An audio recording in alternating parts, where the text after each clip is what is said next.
Jessii and welcome back to my channel and welcome back to another story time with Mandy. And this one goes off of the whole online dating thing and why it's a scary place to be. But like, how else are you supposed to meet people these days, you know? Like how? Yeah, let's just get into it. So I met this guy online. We'll call him, let's call him Kyle. Let's call him Kyle. Kyle, okay, Kyle. So I met him online, attractive guy, tall, buff, looks good, you know, talked to him for a while, texting, messaging on there, then we called each other, we were talking on the phone for a while, and you know, we did that for a few nights before we decided like, hey, like let's meet up for a coffee or whatever. So we went for coffee together, and this was the first time I met him, right? So this is my first time meeting him. So I met him, you know, he was really attractive, he was kind of nice, a little weird, but that's fine. So we go in for coffee, and this was his idea. He wanted to go to this place. I was gonna meet him there, and he was in this town that, you know, I'm not from, I haven't been there yet, but I went for him. He asked me to go there, so I met him there. This is the first time I'm meeting him. So when we're in line for the coffees or whatever, he's ordering, and he said like, you know, I was like, I don't know what's good, like order me, like you order me something, like whatever you think is good, because it was like a different kind of a place, like very unique. So I wanted him to show me like what he thinks that I would like or what the best option would be. So when it came to like paying for the coffees, he kind of looked over at me and he was like, so you'll get the next one, right? And I was just kind of like, and like it was so awkward because all of the people around us, especially like the girl who's trying to like cash us out, was like, it was just awkward. Like, just why did you say that? Like, why? Like, I mean, like, obviously I would get the next one, obviously, but he was like, so like, you'll get the next one, right? And it was super like serious. Like, it wasn't a joke. It was just kind of like, yeah, sure, okay. Like, I was going to anyways, but okay. They were like $2 coffees, like, anyways. So we got our coffees, we sat down, we're talking, you know, it's okay, things are, you know, whatever. He says a lot of weird things, and I don't know, he's kind of like, when I look back, it's like super cringy, but he was attractive, and like, I was just like, maybe he's just super upfront, like, I don't know, like, that was kind of weird, but I'm not gonna let it ruin, like, my little date with him. So, upon conversations with him, he's telling me, he goes into, like, a lot of controversial topics, like, he's like, I'm really proud to be white. And I'm like, great. And he's like, yeah, I'm really proud to be white.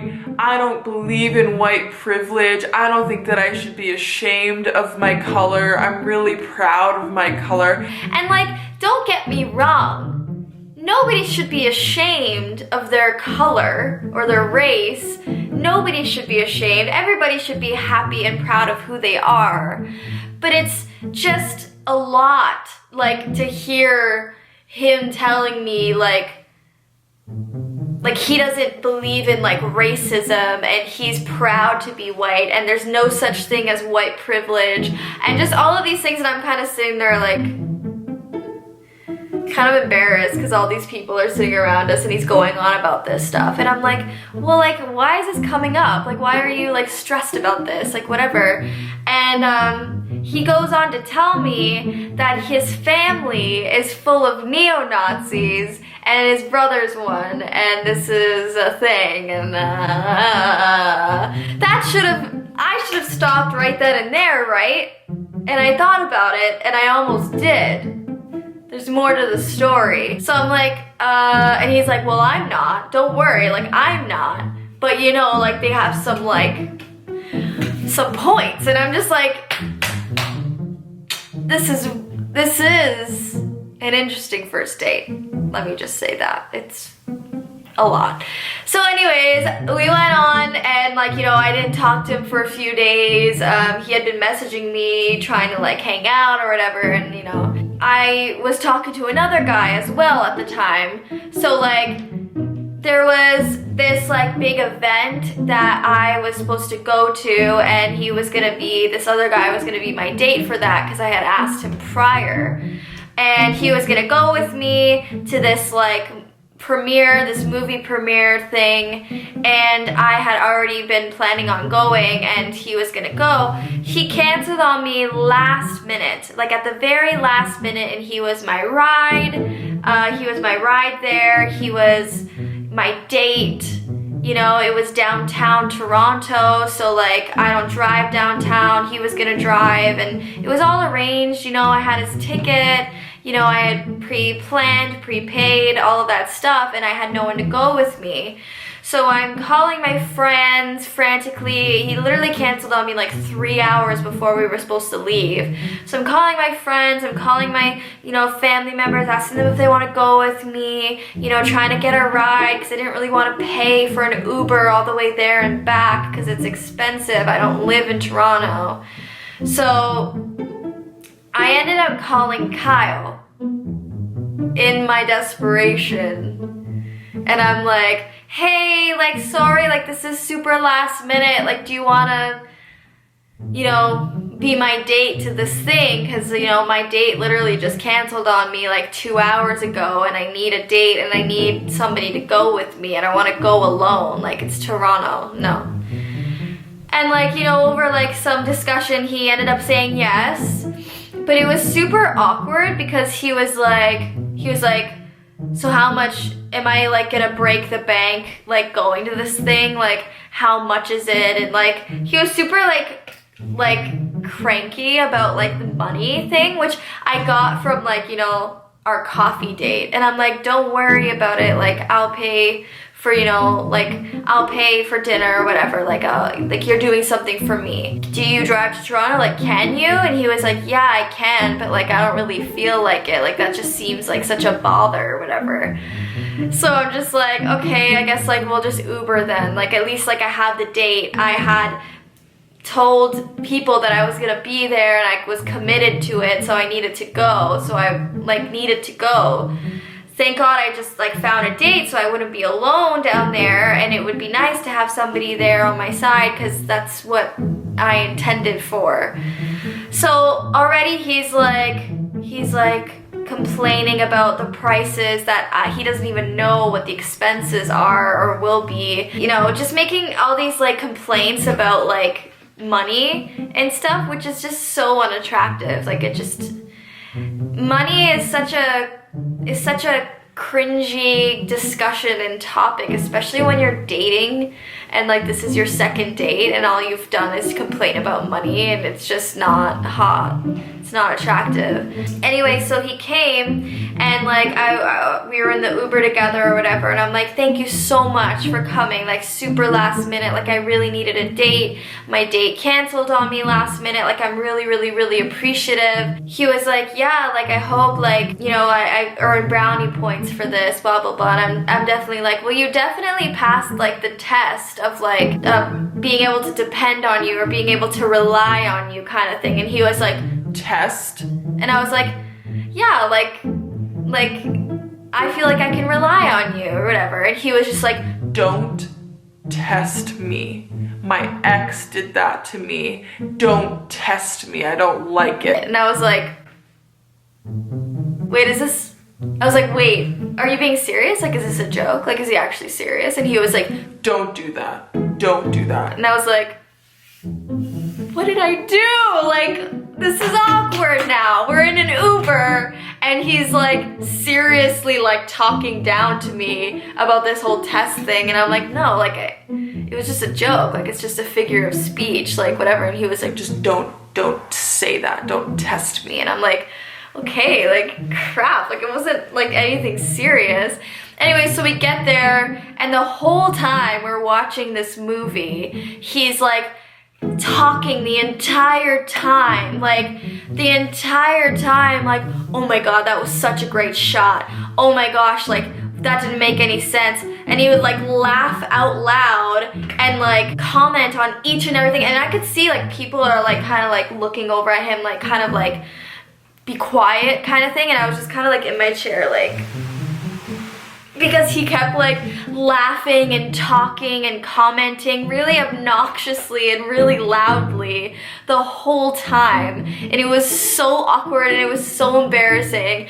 And on the way home, I'm already over it. Like, I'm already over it. And like the film had a lot of like female roles in it. It was very female dominated, and there were like lesbian and gay relationships within the movie, and I didn't really think of it as anything. I was just kind of watching it normally, like it would, like any other movie. Like, I didn't really take note of like all the women in it or the gay relationships in it, because I don't really like, it doesn't like, I'm not like, oh, that's a gay relationship. I'm just looking at it as any other relationship. It wasn't like a big deal to me. It was just life, people in relationships, and the movie was dominated by women actors and actresses or whatever. And when we were leaving, on the way home, he was like, yeah, I feel like it was okay, but also like the whole like feminism, LGBTQ thing is just way too much. Like, it was just way too much. And I'm like, at first I was like taken back by this, because I was like, what is he talking about? And I'm like, what do you mean? He's like, it was so female dominated, and there was like too many like lesbian relationships in it, and it was just too like progressive. And I'm like, why did you take it as that? There was no discussion of that whatsoever in the film. Like, yes, it was female dominated. Yes, there were lesbian and gay relationships in it. But like, why do you have to take away from the fact that it's just a regular film?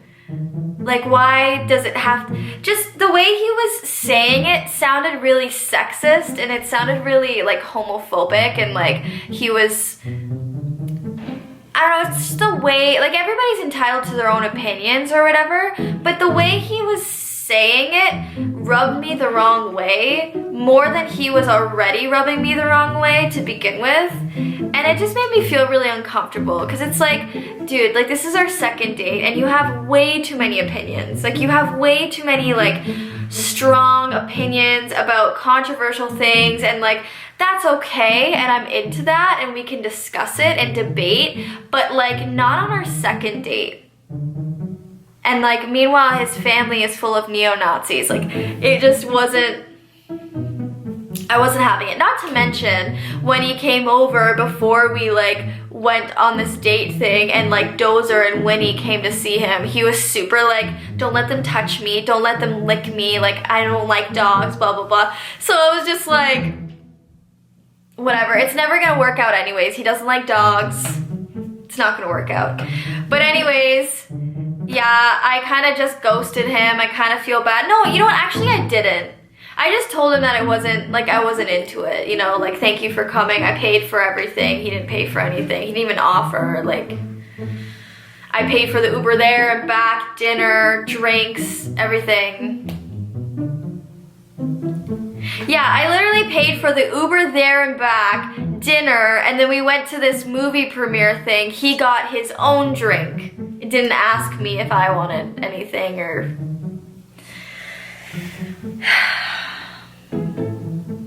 I don't know, like, am I too uptight? Am I too traditional? I don't know, like, that's just, I'm super old-fashioned. I like old-fashioned romance. I like, you know, and not to say like the guy has to do everything or whatever. No, like, I think things should be like relatively equal, and like you should go back and forth in regards to like paying for things or whatever. But like, I don't know, he just seemed super bothered by everything and super like opinionated about everything, and like controversial topics was all he like was into. It's just, I don't know, it wasn't a good situation. But anyways, he's out of the picture, guys, and that is my online dating story of up to date. And so far, I have not been back on for like the last like 3 weeks. Like, it's just not it's just not for me, I guess. It's just not for me. I'm just like, I'm really happy right now. I'm doing my own thing. I'm living my life. I'm surrounded by really great people right now. I'm making music. I'm not worried about it. I'm not desperate, not really looking for anything right now. It's just, when opportunities arise, it's there. I'm open-minded. But then things like this happen, and I'm just kind of like, maybe it's just not meant to happen for me. Maybe I just don't have a happily ever after in the plan for me, but I guess we'll find out, okay? We'll talk a year from now. We'll see what happens. Anyways, guys, if you liked this video, click that thumbs up button, and if you haven't yet, please hit subscribe and click the notification bell because I do make videos every single week. I love you guys so much. Have a great day. Bye.